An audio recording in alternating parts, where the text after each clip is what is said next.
There's a truly excellent article in the Jewish Daily Forward pointing out astutely that what the right has accused George Soros of doing for years now is in practice what Elon Musk is really doing for Donald Trump.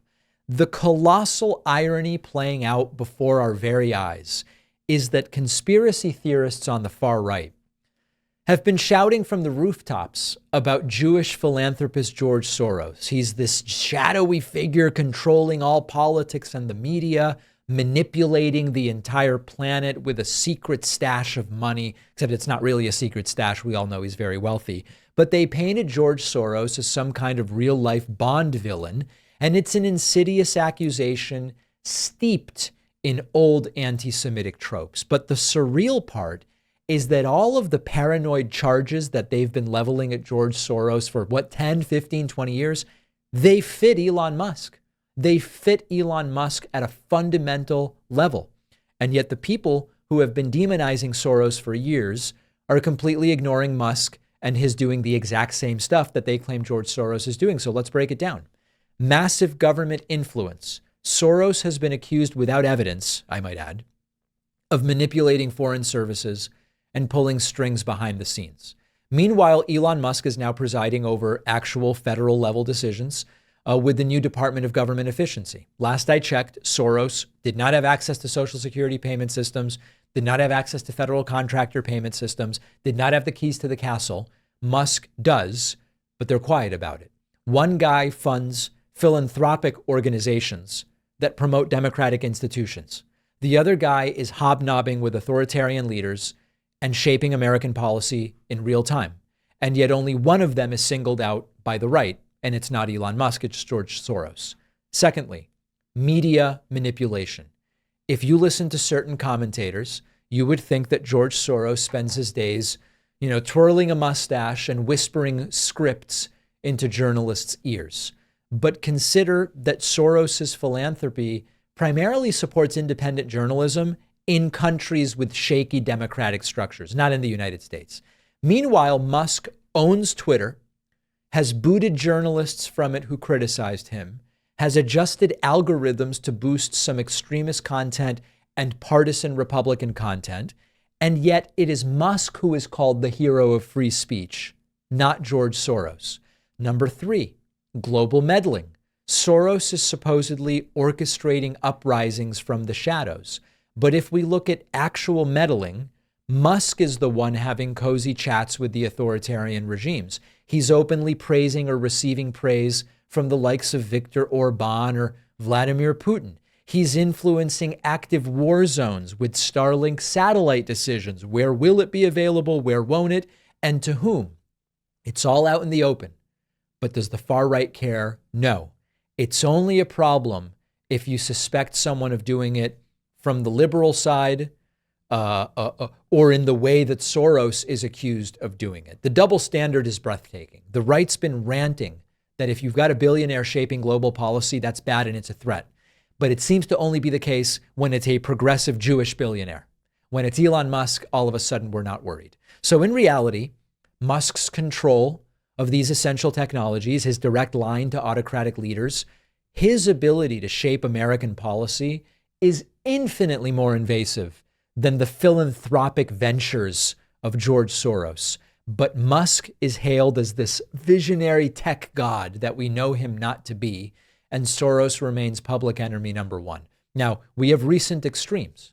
Musk openly backing right-wing parties overseas, saying, we should really be supporting the AfD in Germany. He's telling Germany, move on from the Nazi guilt. This is the same thing the neo-Nazis have been saying for decades. So the hypocrisy is off the charts. And if Soros even whispered a single supportive word about a left-leaning party abroad, they would say, it's a globalist puppet master.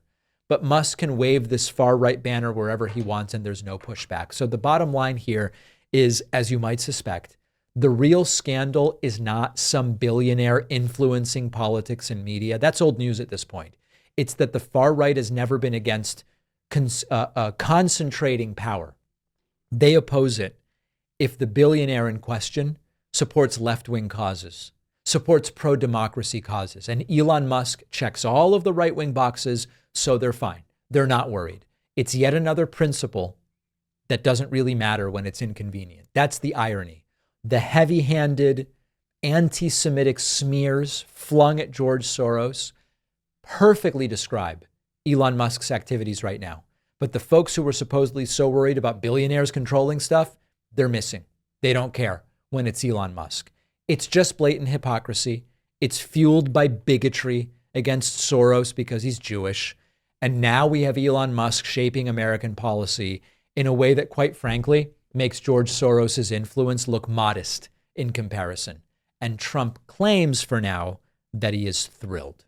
All right, on the bonus show today, we're going to talk about New York City Mayor Eric Adams' embrace of Trump and how this is uniting Democrats against him. Rumors are now flying Eric Adams may switch to the Republican Party.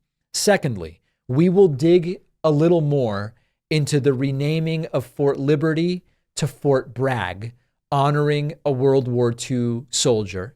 And we will talk about Elon Musk's latest cost-cutting target, the penny. We've talked about this so many times, and everything old is new again. And now all of a sudden, Elon Musk thinks, wait, the penny costs more than a penny to make. Let's get rid of it. And then everything's solved and everything's awesome. All of those stories and more will be on today's bonus show. I also want to remind you once again, we are now just 5 weeks from the release of my first ever nonfiction book, The Echo Machine. We have surpassed 6,000 pre-orders. I have been notified all requests for signed copies must go to davidpakman.com/booksmith.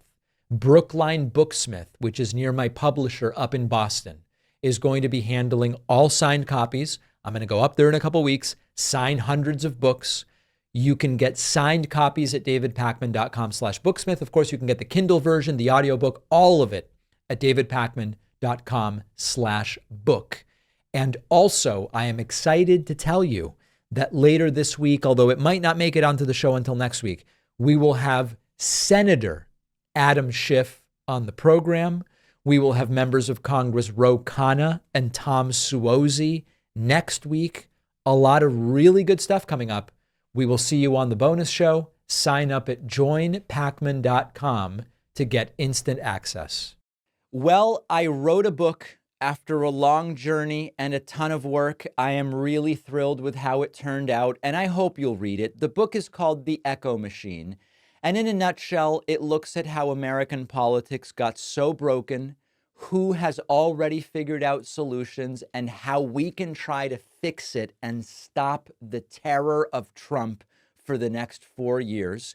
With Trump winning this election, The Echo Machine couldn't be more relevant, not only a warning about how we got here, but also about what might be coming and how to prevent the worst outcomes. We've got to stay engaged. We need a plan, and that's what the book is about. There's a belief out there that unless you have corporate media behind you, you can't have a successful political book launch, that it's not possible. I think we can prove that wrong. Order The Echo Machine today at davidpakman.com/echo on Amazon, Barnes & Noble, Audible, Kindle, anywhere that books, ebooks, and audiobooks are sold. You can also call any local bookstore and say, please order me The Echo Machine by David Pakman. Wherever you get the book, you'll get the free pre-order perks, including the signed book plate. Head to davidpakman.com/free book stuff after ordering.